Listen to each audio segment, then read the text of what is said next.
এই মোটর ডিপার্টমেন্টটা ভাই এত সোজা না রে।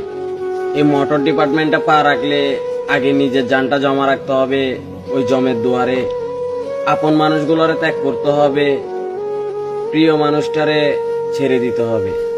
কারণ তোমার মনে রাখতে হবে তুমি একজন পেশায় ড্রাইভার।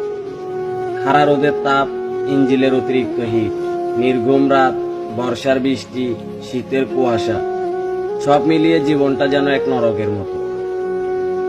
দুপুরের খানাটা ঠিক মতো খেয়েছি কিনা সেটাও জানি না, রাতের খানাটাও জানাই থাক, সকালের নাস্তা কখন খাই তাও জানি না, সকালের নাস্তাটা কখন খাই সেটা নিজেরও মনে থাকে না।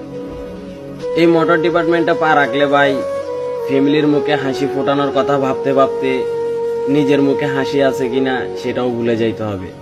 হাজারো কষ্ট বুকে চাপা রেখে সবার সামনে মধুর হাসি হাসতে হবে।